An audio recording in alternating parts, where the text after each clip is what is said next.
Hello everyone, आप देख रहे हैं job instructor YouTube channel. Friends, आज की इस वीडियो में हम डिस्कस करने वाले हैं एनटीए द्वारा नीट के जो रजिस्ट्रेशन फॉर्म है वो रिलीज़ हो चुके हैं। किस तरह से आपको इसका रजिस्ट्रेशन फॉर्म फिल करना है, आज की इस वीडियो में हम डिस्कस करने वाले हैं। तो फ्रेंड्स, बने रहिएगा। जॉब इंस्ट्रक्टर यूट्यूब चैनल पर आपको जो भी इन्फॉर्मेशन मिलती है सही और सटीक मिलती है। गवर्नमेंट व प्राइवेट सभी जॉब की इन्फॉर्मेशन मिलती है। साथ ही अगर कोई एजुकेशन रिलेटेड एप्लीकेशन फॉर्म आता है, एडमिशन रिलेटेड फॉर्म आता है, तो उसकी भी इन्फॉर्मेशन आपको जॉब इंस्ट्रक्टर यूट्यूब चैनल पर दी जाती है। तो चैनल को सब्सक्राइब करने के साथ साथ बेल आइकन को प्रेस कर लें। साथ ही टेलीग्राम को भी ज्वाइन कर लें, लिंक आपको डिस्क्रिप्शन में मिलेगी।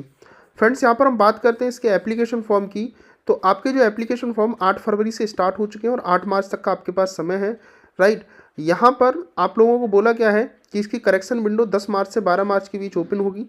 अगर आप लोग फीस की बात करते हैं तो जनरल कैंडिडेट है तो 2 कॉलम यहाँ पर है। एक तो अगर आप इंडिया में सेंटर लेना चाहते हैं तो आपकी फ़ीस है, और अगर आप इंडिया के बाहर किसी फॉरेन कंट्री में लेना चाहते हैं सेंटर तो आपकी सभी कैटेगरी के लिए 9,500 रुपये की फ़ीस लगेगी। जनरल कैटेगरी के लिए सेंटर इन इंडिया 1,700 रुपये है। ओबीसी नॉन क्रीमी लेयर और ईडब्ल्यूएस के लिए यहाँ पर 1,600 रुपये है। बाकी अदर कैंडिडेट के लिए 1,000 रुपये की फ़ीस है लगेगी। 3 मई को आपका एग्ज़ाम कंडक्ट कराया जाएगा। तो कुछ ये एलिजिबिलिटी है। फॉर्म फिल करने के लिए आपको एनटी की ऑफिशियल वेबसाइट पर आना है। यहाँ पर रजिस्ट्रेशन फॉर नीट यूजी पर क्लिक करना होगा। यहाँ पर आने के बाद फ्रेंड्स कुछ इस तरह की डिटेल आपके सामने आएगी।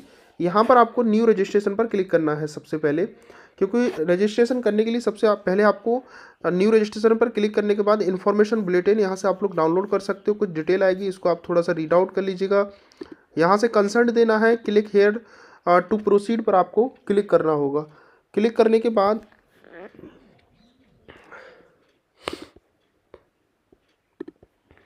उसके बाद यहाँ से आपका एप्लीकेशन फॉर्म जो है वो स्टार्ट हो जाता है। सबसे पहले आपको यहाँ पर अपना नेम देना है। ध्यान रहे कि आपकी 10th की मार्कशीट में जो नेम है सेम नेम आपको और सेम डिटेल आपको फिल करनी होगी। आपको अपना नेम देना है, पिताजी का नाम क्या है, माताजी का नाम क्या है। यहाँ से आपकी जन्मतिथि आपको सिलेक्ट करनी होगी, जो भी आपकी जन्मतिथि है। उसके बाद फ्रेंड्स यहाँ से आपको जो है नेक्स्ट अपना जेंडर चूज़ करना होगा, जो भी आपका जेंडर है, मेल फीमेल। उसके बाद यहाँ से आपको अपनी कंफर्म डिटेल देनी है। दोबारा से आपको अपना नेम, दोबारा से अपने जो है पेरेंट्स का नाम, फादर का नाम, मदर का नाम। उसके बाद फिर से यहाँ पर अपनी कंफर्म जन्मतिथि सिलेक्ट करेंगे। उसके बाद फिर से यहाँ पर अपना जेंडर आप लोगों को चूज़ करना है, राइट। उसके बाद यहाँ से आता है आपका प्रेजेंट एड्रेस। तो प्रेजेंट एड्रेस आपको देना है एड्रेस लाइन 1 में। आपका मोहल्ला, गांव जो भी है वो यहाँ पर आप लिखेंगे। आपको पोस्ट, तहसील लिखनी है ये सभी। यहाँ से आपको अपनी कंट्री चूज़ करनी है, जो भी आपकी कंट्री है, राइट। यहाँ पर आपको अपना स्टेट चूज़ करना होगा, जो भी आपका स्टेट है, ठीक है। मैं यहाँ से स्टेट चूज़ करता हूँ। उसके बाद यहाँ से आप अपनी डिस्ट्रिक्ट चूज़ करेंगे और उसके बाद यहाँ पर आप लोगों को डिस्ट्रिक्ट के बाद पिन कोड डाल देना है, ठीक है। पिन कोड आपके आधार कार्ड पर होगा, वो पिन कोड यहाँ पर आप डालेंगे। उसके बाद यहाँ पर अपनी ईमेल आईडी आपको मेंशन करनी है, जो भी ईमेल आईडी है।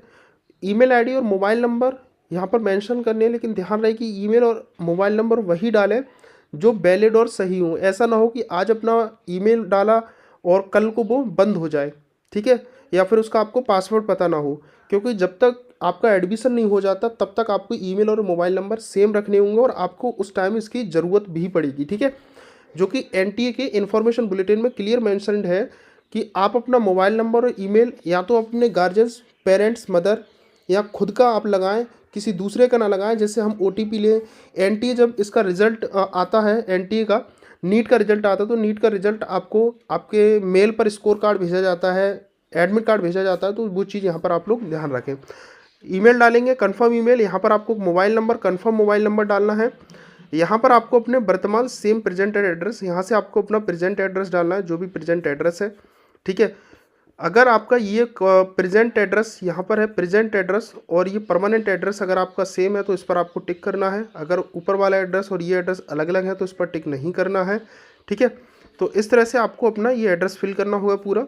उसके बाद यहाँ से अपना पासवर्ड एक डायल करेंगे, जो भी पासवर्ड आप बनाएंगे। पासवर्ड में ध्यान रहे कि आपको एक special character, capital letter, small letter, एक न्यूमेरिकल वैल्यू, इस तरह से आपको पासवर्ड, एक स्ट्रॉन्ग पासवर्ड बनाना है। यहाँ से आपको सिक्योरिटी क्वेश्चन देना है, जो भी सिक्योरिटी क्वेश्चन है। आप अगर पासवर्ड भूल जाते हैं तो फॉरगॉट पासवर्ड जब आप करेंगे तो आपको ये बताना होगा कि आपने जो है कौन सा सिक्योरिटी क्वेश्चन दिया है। सपोज डेट यहाँ पर ढेर सारे सिक्योरिटी क्वेश्चन आ रहे हैं, कोई सा देते हैं। जैसे फेवरेट कलर में आपको फेवरेट आंसर लिखना है, ठीक है। तो जब आप इसका पासवर्ड भूल जाते हैं, फॉरगॉट पासवर्ड करेंगे, तो उस टाइम आपसे ये मांगेगा कि आपने फॉर्म भरते टाइम सिक्योरिटी क्वेश्चन कौन सा दिया था और सिक्योरिटी आंसर क्या था। अगर आप ये नहीं देते हो तो आपका जो आपका पासवर्ड जो है वो फॉरगेट नहीं कर पाएंगे आप, ठीक है। तो ये चीज़ ध्यान रखें और लिख कर अपने पास रख लीजिएगा। यहाँ से आपको ये सिक्योरिटी कैप्चा डालने के बाद इसको सबमिट करना है। उसके बाद आपके सामने कुछ इस तरह का इंटरफेस आएगा। यहाँ से आपको इसे क्लोज करना है। क्लोज करने के बाद आपने अभी रजिस्ट्रेशन में जो डिटेल दी थी वो सारी डिटेल यहाँ पर आ जाएगी। आप इसको एक बारी चेक कर लीजिएगा कि सभी डिटेल आपकी सही है नहीं। अगर आपको लगता है कि इसमें कुछ भी गलत हो गया तो आपको एडिट रजिस्ट्रेशन पर क्लिक करना होगा। ऊपर आप रिव्यू पेज पर आएंगे तो यहाँ पर कुछ कंसेंट देना होगा आपको कि आपने जो डिटेल दी है वो सभी कुछ ठीक है। तो इस तरह से आपको यहाँ पर कंसेंट देना है सभी डिटेल पर। इस तरह का कंसेंट देने के बाद यहाँ से आपको आई एग्री पर क्लिक करना है और सबमिट यहाँ से कर देना है। उसके बाद यस कर देना है। देखेंगे कि आपने अपना मोबाइल नंबर जो दिया था उस मोबाइल नंबर पर एक ओटीपी जाएगा, वो ओटीपी यहाँ पर आपको डाल देना रहेगा। तो ओटीपी डालने के बाद आपको इसे सबमिट रजिस्ट्रेशन फॉर्म पर क्लिक करना होगा। उसके बाद देखेंगे कि आपका जो रजिस्ट्रेशन है वो यहाँ से कंप्लीट हो चुका है। अब आपको अपना एप्लीकेशन फॉर्म सबमिट करना है। देन उसके बाद यहाँ से आपको अपनी फ़ीस कंप्लीट करनी है। यहाँ से आपको फिलअप एप्लीकेशन फॉर्म पर क्लिक करना है। उसके बाद आपको ढेर सारे ऑप्शन देखने को मिलेंगे। तो सबसे पहले आपने अभी अपनी जो कॉन्टैक्ट डिटेल थी उसको कंप्लीट कर लिया है, तो रजिस्टर कॉन्टैक्ट डिटेल यहाँ से कंप्लीटेड है, बाकी सभी ऑप्शन इनकम्प्लीट है। तो उसके बाद यहाँ से आपको रजिस्टर पर्सनल डिटेल पर क्लिक करना है। उसके बाद यहाँ से आपको अपना फॉर्म कंप्लीट करना है। सबसे पहले बोला गया है कि अगर अभ्यर्थी लड़की है तो क्या आप अपने माता पिता की केवल बालिका है, ठीक है तो यस करेंगे और नहीं है तो सिंपली आपको यहाँ नो करना है। मतलब बोला गया है कि आपकी शादी हो चुकी है, इस तरह का आपको पूछा जा रहा है। उसके बाद आपको यहाँ से अपनी नेशनलिटी चूज़ करनी है। उसके बाद बोला गया है कि यहाँ से आपने 12th कंप्लीट किया है वो स्टेट और यूटी का नाम आपको देना होगा। उसके बाद नेक्स्ट नीचे आना है। यहाँ से आपको अपनी कैटेगरी देनी होगी, जो भी आपकी कैटेगरी है, राइट। तो यहाँ से कैटेगरी आपकी जो भी है, जैसे मान लीजिएगा आप जनरल पर सिलेक्ट करेंगे तो आपसे कोई भी डॉक्यूमेंट, कोई सर्टिफिकेट नहीं मांगा जाएगा। लेकिन उसके बाद आप कोई और कैटेगरी चूज़ करते हैं जो रिजर्व कैटेगरी के कैंडिडेट हैं, तो यहाँ से आपको अपनी सर्टिफिकेट देना होगा। और बोला जा रहा है कि आपने यहाँ पर डॉक्यूमेंट्स अपलोड करना पड़ेगा अपनी सर्टिफिकेट यानी कास्ट सर्टिफिकेट का, और यहाँ से आपको अपनी डिटेल देनी होगी। जैसे मैं यहाँ पर यस पर टिक करता हूँ तो उसके बाद यहाँ पर मेरे जो देना होगा अपना कैटेगरी सर्टिफिकेट नंबर, कब इशू हुआ है और किनके द्वारा, किस अधिकारी के द्वारा इशू किया गया है, ठीक है। अगर आपके पास नहीं है और आपने अप्लाई कर दिया है बनने के लिए तो यहाँ पर सेकंड ऑप्शन पर नो पर क्लिक करना है। और यहाँ से आपको जो एक रसीद मिली होगी आपको, ठीक है, एक रिसिप्ट मिली होगी जो आपने अप्लाई किया होगा जा करके, उसका रिसिप्ट नंबर यहाँ पर लिखना है, किस डेट में आपने अप्लाई किया वो लिखना है। और यहाँ बोला जा रहा है प्राधिकारी का नाम जहाँ श्रेणी प्रमाण पत्र के लिए आवेदन किया गया उसका यहाँ पर आपको लिखना है, ठीक है। तो मेरी कंडीशन में मैं ये है तो यस पर टिक करूँगा, राइट। उसके बाद यहाँ से आपको नीचे आना है और यहाँ बोला जा रहा है अपनी डिटेल यहाँ पर फिल करेंगे कास्ट सर्टिफिकेट की। डायबिटिक कैंडिडेट है तो यस करेंगे, नहीं तो सिंपली नो करना है। निवास का रूरल है अर्बन है वो आपको बताना है। एनुअल इनकम आपकी फैमिली की कितनी है वो यहाँ पर मेंशन करनी है, ठीक है। अल्पसंख्यक के यानी बिलोंगिंग टू माइनॉरिटी या माइनॉरिटी के कैंडिडेट हैं तो यस करेंगे, नहीं तो नो करना है। उसके बाद बोला गया है कंट्री ऑफ रेसिडेंस, आप किस देश के निवासी हैं उस वो कंट्री यहाँ पर चूज़ करेंगे। उसके बाद बोला जाए तैयारी का प्रिपरेशन का मोड, आप अपनी प्रिपरेशन सेल्फ स्टडी कर रहे थे, कोचिंग, ऑनलाइन टीचिंग, ट्यूशन जो भी कर रहे थे वो यहाँ पर आपको सिलेक्ट करना होगा। आप नीट यूजी 2026 के लिए कोई पोशाक, जैसे कुछ धर्म में क्या होता है कि कुछ पोशाक पहनकर ही जाते हैं वो, अदरवाइज अपनी पोशाक के अलावा दूसरी पोशाक नहीं पहनते। मतलब कुछ ड्रेसेस होती हैं उनकी ट्रेडिशनल ड्रेस, अगर वो पहनकर जाना चाहते हो तो यस करेंगे, नहीं तो आपको नो करना है, ठीक है।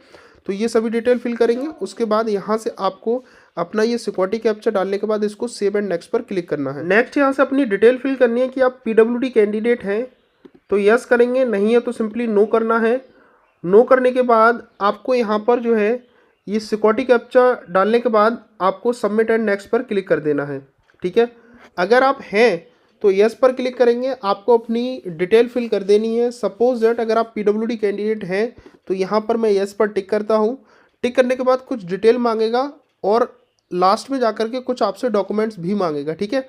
उसके बाद यहाँ पर फ्रेंड्स आपको बोला जा रहा है क्या आपके पास यूडीआईडी कार्ड है, अगर है तो यस करेंगे और नहीं है तो सिंपली बोला जा रहा है कि अगर आपके पास यूडीआईडी कार्ड है तो इस पर टिक करेंगे। अगर आपके पास डिसेबिलिटी सर्टिफिकेट है तो इस पर टिक करेंगे, ठीक है। तो ये डिटेल आपको फिल कर देनी है। उसके बाद यहाँ पर अगर नहीं है तो सिंपली आपको नो करना है। नो करने के बाद यहाँ से आपको सिक्योरिटी कैप्चा डालेंगे, उसके बाद इसको सेव कर दे, सबमिट करेंगे यहाँ से। उसके बाद यहाँ से अपनी आपको आइडेंटिटी डिटेल देनी है। सपोज यहाँ से बोला गया है कि आप अपना आधार कार्ड देना चाहते हैं, तो इस पर आप टिक करेंगे। मैं यहाँ से आधार कार्ड देना चाहता हूँ, तो इस पर आप लोगों को टिक करना है। और यहाँ से आप अपना आधार कार्ड और कंफर्म आधार नंबर यहाँ से देने के बाद यहाँ से आपको सिक्योरिटी कैप्चा डालने के बाद इसे सबमिट कर देना है। सपोज डैट आपका आधार कार्ड आप नहीं देना चाहते हैं किसी भी कारण से, ठीक है, या आपके पास आधार कार्ड नहीं है, ठीक है, तो यहाँ से आपको क्लिक करना है, क्लिक हेयर पर। जैसे आप इस पर क्लिक करते हैं, आप अदर कोई डॉक्यूमेंट्स देना चाहते हैं, जैसे यहाँ पर आ रहा है डिजी लॉकर से देना चाहते हो तो DigiLocker, Indian passport number, PAN card और एनी कोई वैलिड डॉक्यूमेंट जो गवर्नमेंट या सेंट्रल गवर्नमेंट द्वारा वैलिड हो, फोटो आईडी कार्ड, वो यहाँ से आप दे सकते हैं। सपोज़ यहाँ पैन कार्ड नंबर आप लिखेंगे। पैन कार्ड नंबर लिखने के बाद आपको यहाँ पैन कार्ड नंबर देना है, ठीक है। उसके बाद यहाँ आपको ये सिक्योरिटी कैप्चा डालने के बाद इसको आपको सबमिट कर देना है यहाँ से। अगर आप आधार कार्ड देना चाहते हैं तो इस पर आपको क्लिक नहीं करना है, वो स्टार्टिंग में ही आपको आधार नंबर डाल करके सबमिट कर देना है। आधार कार्ड नहीं है तो आप सिंपल यहाँ पर अपना पैन कार्ड दे सकते हैं या कोई और डॉक्यूमेंट्स दे सकते हैं। लेकिन ध्यान रहे कि अगर आधार कार्ड के अलावा कोई और डॉक्यूमेंट्स आप लगाते हैं तो आपको ये डॉक्यूमेंट्स लास्ट में सबमिट भी करना पड़ेगा पीडीएफ फॉर्मेट या जेपीजी फॉर्मेट में, ठीक है। इसका एक पीडीएफ आपको अपलोड लास्ट में करना पड़ेगा। जब आप अपना आधार कार्ड नंबर देते हैं, आपके आधार कार्ड पर जो भी मोबाइल नंबर लिंक होगा उस पर एक ओटीपी जाएगी, ओटीपी डालेंगे और यहाँ से सिक्योरिटी कैप्चा डालना है और उसके बाद सबमिट ओटीपी कर देना है। अगर आपके मोबाइल नंबर पर आपके आधार कार्ड पर जो भी मोबाइल नंबर लिंक है वो आप पर नहीं है या लिंक नहीं है, तो आपको आधार कार्ड ऐसी कंडीशन में मत देना, ठीक है। और एक बात और, अगर आपका आधार कार्ड नंबर आपके पास नहीं है तो आप आधार वाले ऐप पर जाकर के 2 मिनट में चेंज हो जाता है, 75 रुपये की फ़ीस लगती है, आप लोग चेंज भी कर सकते हैं, ठीक है।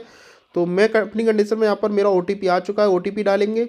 यहाँ से आपको जो है सिक्योरिटी कैप्चा डालना है और उसके बाद इसको सबमिट करना है। उसके बाद आपके आधार कार्ड पर जो फ़ोटो लगा होगा वो फ़ोटो यहाँ से आ जाएगा। आपके आधार कार्ड की जो भी डिटेल होगी वो डिटेल यहाँ पर आ जाएगी, ठीक है। बोला जा रहा है आपकी पहचान आधार के अनुसार सत्यापित की गई है। आपके द्वारा प्रस्तुत विवरणों को एंटी द्वारा समीक्षा की जाएगी, विश्लेषण हेतु उपयोग किया जाएगा, ठीक है। तो ये सभी डिटेल आपके आधार कार्ड की आ जाएगी। उसके बाद यहाँ से आपको इसे नेक्स्ट करना है। नेक्स्ट करने के बाद आपकी डिटेल यहाँ से सबमिट हो जाती है। अब फ्रेंड्स आपसे पूछा जा रहा है कि आपके पास अपार आईडी है। अगर आपके पास अपार आईडी है तो यस करना है और नहीं है तो सिंपली आपको नो करना है। जैसे मेरे पास नहीं है तो मैं यहाँ पर नो करूँगा, उसके बाद इसे मैं सबमिट करूँगा, ओके पर क्लिक करूँगा। कोई मैंडेटरी नहीं है, अगर आपके पास अपार आईडी है तभी बोलना, नहीं है तो आप उसको मना कर देना, ठीक है। और अगर आप अपार आईडी बनाना चाहते हो तो उमंग ऐप से आप लोग इसको जनरेट कर सकते हो या डिजी लॉकर के माध्यम से आप अपना अपार आईडी बना सकते हो। अब यहाँ से आपका बोला जा रहा है आपको अपना पेपर का मीडियम चूज़ करना है। तो देखो मीडियम आपको उस बेस पे चूज़ करना है। आप जब पेपर देने जाएंगे तो वहाँ इंग्लिश तो मैंडेटरी होगा ही होगा, मतलब आप कोई सी भी लैंग्वेज चूज़ कर देना। ये जो लैंग्वेज आएंगी ना, ये लैंग्वेज केवल आपकी स्टेट के हिसाब से आएंगी। आपने जो परमानेंट और प्रेजेंट एड्रेस स्टार्टिंग में फर्स्ट वाले नंबर पर दिया था, आपने जो स्टेट चूज़ की होगी, जो आपने एड्रेस दिया होगा उस हिसाब से आएगी। अब जैसे मान लीजिएगा कोई पंजाब का बच्चा है तो यहाँ पर उसकी इंग्लिश, हिंदी और पंजाबी लैंग्वेज आएगी। अब कोई वेस्ट बंगाल का बंदा है तो वहाँ की जो लोकल लैंग्वेज होगी वो आएगी। मेरी कंडीशन में मैंने उत्तर प्रदेश सेलेक्ट किया तो उत्तर प्रदेश में एक तो इंग्लिश, एक हिंदी, एक उर्दू, 3 लैंग्वेज चलती हैं, ठीक है। तो यहाँ से आपको कोई लैंग्वेज अपनी चूज़ करनी है। मैं यहाँ से हिंदी सिलेक्ट करता हूँ। अब मेरे पेपर में इंग्लिश आएगी और हिंदी आएगी। मैं यहाँ से उर्दू सिलेक्ट करूँगा तो मेरे पेपर में उर्दू आएगी और इंग्लिश आएगी। अब मैं यहाँ से इंग्लिश सिलेक्ट करूँगा तो मेरे पेपर में इंग्लिश और इंग्लिश दोनों इंग्लिश में पेपर आएगा। तो आपको ऐसा सिलेक्ट नहीं करना है कि इंग्लिश मत कर देना, आपको हिंदी चूज़ करनी है, ठीक है। अगर आपको हिंदी आती है तो या कोई और लैंग्वेज आए वो अपने अकॉर्डिंग आप सिलेक्ट करेंगे। आप जो भी लैंग्वेज आप सिलेक्ट करेंगे वो तो आएगी प्लस इंग्लिश उसके साथ मैंडेटरी होगी, ठीक है। उसके बाद यहाँ से आपको अपनी सिटी चूज़ करनी है, एग्ज़ाम सेंटर चूज़ करने हैं, जो भी आप एग्ज़ाम सेंटर लेना चाहते हैं, ठीक है। तो मैं यहाँ से एग्ज़ाम सेंटर अपने चूज़ कर लेता हूँ। उसके बाद यहाँ से दूसरा एग्ज़ाम सेंटर आपको चूज़ करना पड़ेगा, जो भी आप एग्ज़ाम सेंटर लेना चाहते हैं। उसके बाद यहाँ से आपको तीसरा एग्ज़ाम सेंटर चूज़ करना होगा जो आप एग्ज़ाम सेंटर लेना चाहते हैं, ठीक है। तो इस तरह से आपको अपने एग्ज़ाम सेंटर यहाँ से चूज़ कर लेने हैं। उसके बाद यहाँ से आपको अपने पिताजी का ऑक्यूपेशन बताना है कि आपके पिताजी क्या करते हैं। आपके पिताजी कितनी क्वालिफ़िकेशन है, आपकी माताजी की क्या करती हैं, आपकी माताजी की क्वालिफ़िकेशन क्या है, तो ये आप अपने अकॉर्डिंग दे दीजिएगा, ठीक है। मैं यहाँ से रैंडमली इसे दे रहा हूँ।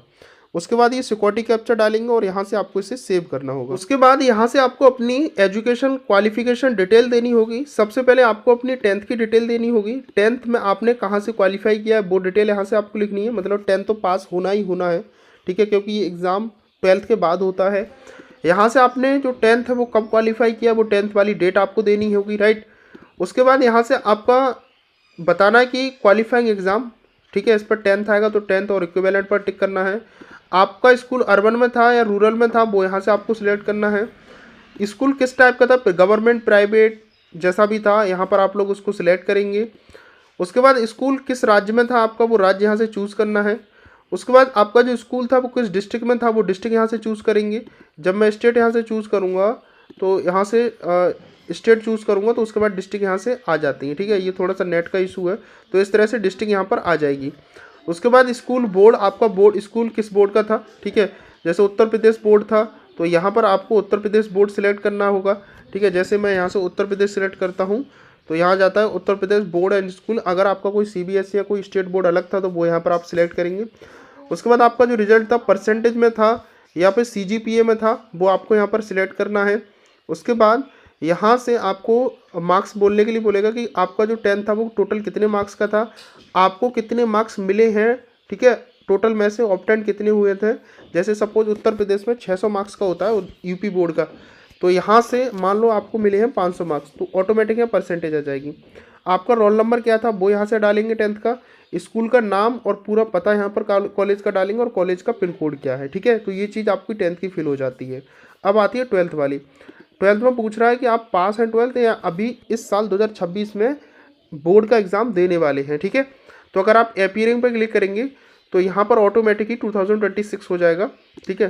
तो आप देखेंगे ऑटोमेटिक 26 हो गया। अगर आप यहाँ पर जैसे क्वालिफाइंग कोड होते हैं डालने के लिए, तो क्वालिफाइंग कोड अपीयरिंग में होंगे तो कोई कोड नहीं आएगा, 01 आपका आएगा, तो 01 आपको सिलेक्ट करना है।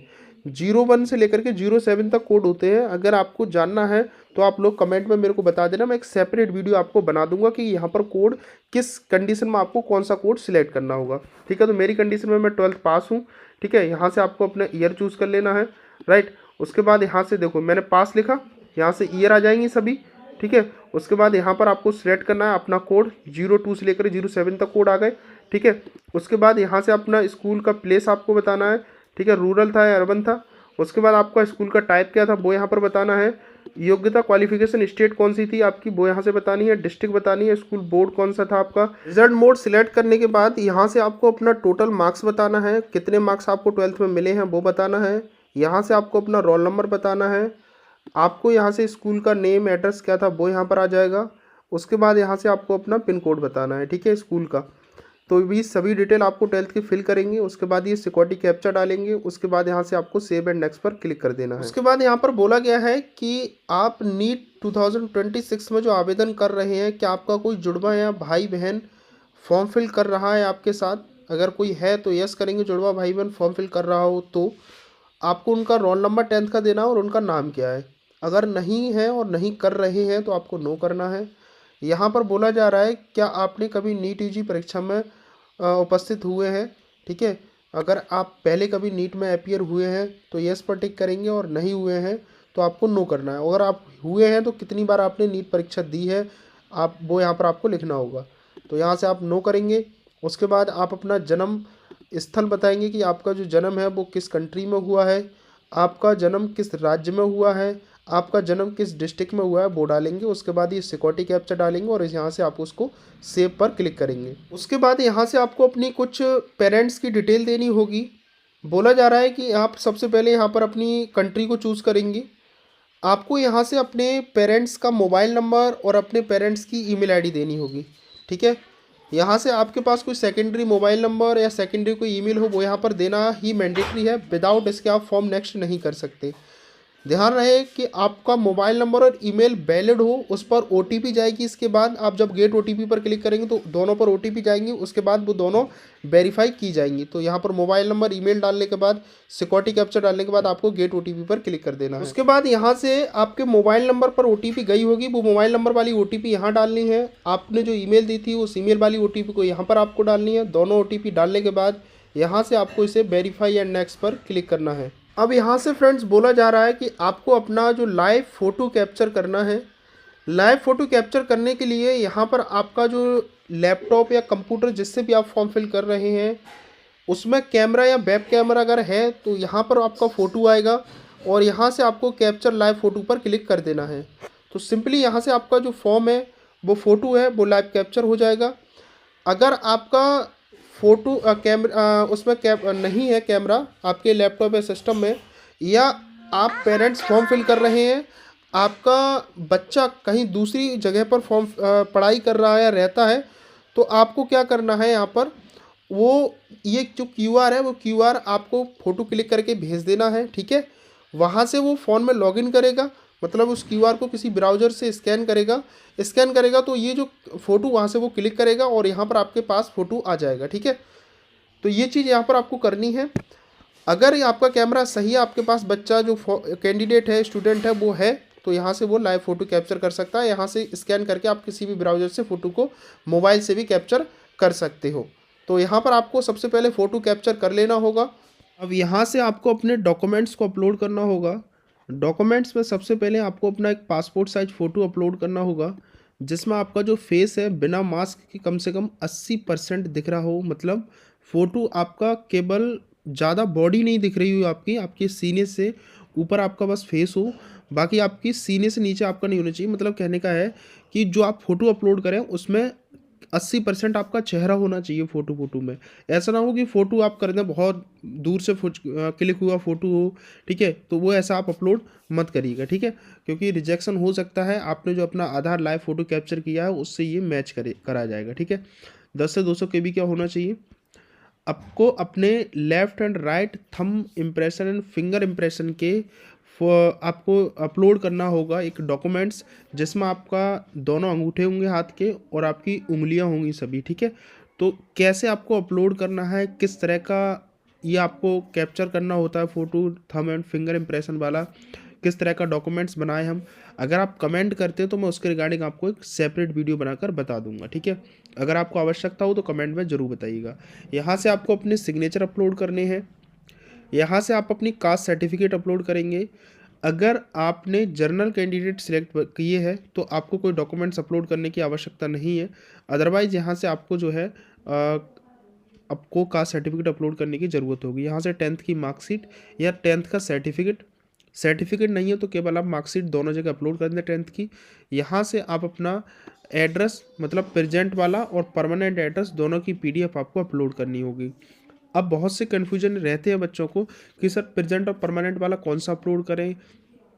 तो अगर आपको यहाँ पर भी कोई कन्फ्यूजन होगी तो आप लोग इस वीडियो के नीचे कमेंट कर देना, मैं उसके रिगार्डिंग एक सेपरेट वीडियो अपलोड कर दूंगा। ठीक है, तो ये 7 डॉक्यूमेंट्स आ रहे हैं, इन 7 डॉक्यूमेंट्स को आपको अपलोड करना होगा। हो सकता है कि आपकी कंडीशन में 8 डॉक्यूमेंट्स आए, 10 डॉक्यूमेंट्स आए, हो सकता है कि आपकी कंडीशन जो आप फॉर्म फिल कर रहे हैं उसमें 5 या 4 डॉक्यूमेंट्स आए।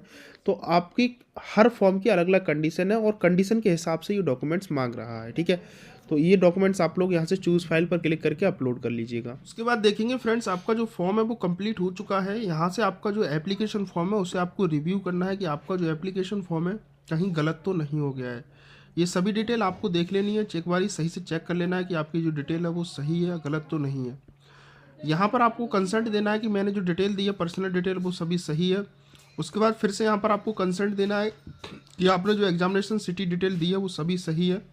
उसके बाद थोड़ा और नीचे आएंगे, यहाँ पर आपको फिर से कंसेंट देना है कि आपने जो एजुकेशन डिटेल दी है वो सभी कुछ सही है। थोड़ा सा और नीचे आने के बाद यहाँ पर आपको देना है कि आपने जो प्रेजेंट और परमानेंट एड्रेस दिया वो सभी कुछ ठीक है। थोड़ा सा और नीचे स्क्रॉल करेंगे, यहाँ से आपने जो डॉक्यूमेंट्स फ़ोटो अपलोड किए वो सभी डॉक्यूमेंट्स फ़ोटो आ जाएंगे। इनको भी आपको चेक कर लेना है कि सही है गलत है। ठीक है, आपने जो अपना लाइव फ़ोटो कैप्चर किया था वो फ़ोटो यहाँ से आ जाएगा। नीचे आना है, यहाँ से आपको आई एग्री पर क्लिक करना है और उसके बाद इसको फाइनल सबमिट ऑफ एप्लीकेशन पर क्लिक करना है। उसके बाद यहाँ से आपको यस करना है। तो देखेंगे आपका जो एप्लीकेशन फॉर्म है सबमिट हो चुका है। अब फ्रेंड्स यहाँ से आपको अपनी पेमेंट कंप्लीट करनी है, लेकिन उससे पहले आपसे बोला जा रहा है कि आपको यहाँ से ईमेल वेरीफाई करनी है, ठीक है। उसके बाद ही यहाँ से आप लोग पेमेंट कर पाएंगे। अगर आपको लगता है कि अभी भी मेरे एप्लीकेशन फॉर्म में कुछ मिस्टेक है तो यहाँ से आप एडिट कर सकते हैं। तो यहाँ से आपको your email ID at the verify पर क्लिक करना है। जब तक आप इसे वेरीफाई नहीं करेंगे तब तक आप पेमेंट नहीं कर पाएंगे। तो आपको इस पर क्लिक करना है। उसके बाद यहाँ से आपको अपना ये कैप्चा डालना है, जो कैप्चा यहाँ पर शो हो रहा है ये कैप्चा आपको, उसके बाद यहाँ से आपकी ईमेल पर OTP जाएगी, सबमिट एंड गेट OTP पर आपको क्लिक कर देना है। उसके बाद आपकी जो ईमेल है उस पर एक OTP जाएगी, वो OTP आपको यहाँ डाल देनी है। उसके बाद इसको आप वेरीफाई करेंगे। आप देखेंगे कि आपकी जो ईमेल है वो वेरीफाई सक्सेसफुली हो चुकी है। आपको ओके कर देना है। ओके करेंगे तो आप देखेंगे कि जो ईमेल वेरिफिकेशन का ऑप्शन था वो यहाँ से हट गया है और आपका मोबाइल नंबर और ईमेल दोनों वेरीफाइड हो चुके हैं। यहाँ से अभी भी आपको लगता है कि एप्लीकेशन फॉर्म में चेंजेस करनी है तो एडिट कर सकते हैं, नहीं तो आपको पे एग्जामिनेशन फ़ीस पर क्लिक करके आपको अपनी पेमेंट कंप्लीट कर देनी है। मैं यहाँ से पे एग्जामिनेशन फ़ीस पर क्लिक करूँगा। क्लिक करने के बाद यहाँ से आपको ऑनलाइन पेमेंट टिक करना है और प्रोसीड फॉर पेमेंट पर क्लिक करना है। ओके पर क्लिक करना है। यहाँ से आपको अपनी पेमेंट करनी है। आप जिस भी माध्यम से पेमेंट करना चाहते हो उसके सामने आपको टिक करना है, प्रोसीड फॉर पेमेंट पर क्लिक कर देना है। जैसे आप इस पर टिक करेंगे आपके सामने आ जाता है कोई सा एक मोड, कार्ड या नेट बैंकिंग के थ्रू जैसे पेमेंट करना चाहते हो उस पर आप लोगों को क्लिक करना है। तो मैं यहाँ पर क्लिक करूँगा। उसके बाद यहाँ से आपको इसे कन्फर्म करना है।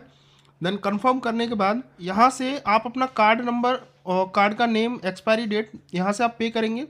अगर आपको लगता है कि मैं कार्ड के थ्रू पेमेंट नहीं करना चाहता हूँ तो आप फ्रेंड्स थोड़ा सा बैक आएंगे और आप अपने अकॉर्डिंग जिस भी माध्यम से पेमेंट सिलेक्ट करेंगे उस माध्यम से यहाँ से आप पेमेंट कर सकते हैं। पेमेंट करने के बाद फ्रेंड्स आपको यहाँ से अपना एप्लीकेशन फॉर्म का प्रिंट ले लेना है, ठीक है। तो इस तरह से आपको अपना एप्लीकेशन फॉर्म जो है वो कंप्लीट करना होगा।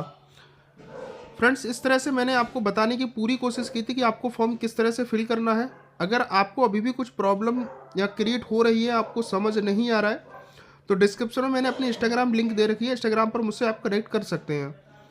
जॉब इंस्ट्रक्टर यूट्यूब चैनल को सब्सक्राइब कर लीजिएगा। यहाँ पर गवर्नमेंट बाय प्राइवेट और जितने एडमिशन फॉर्म आते हैं वो सभी की इन्फॉर्मेशन एकदम सही और ऑथेंटिक दी जाती है।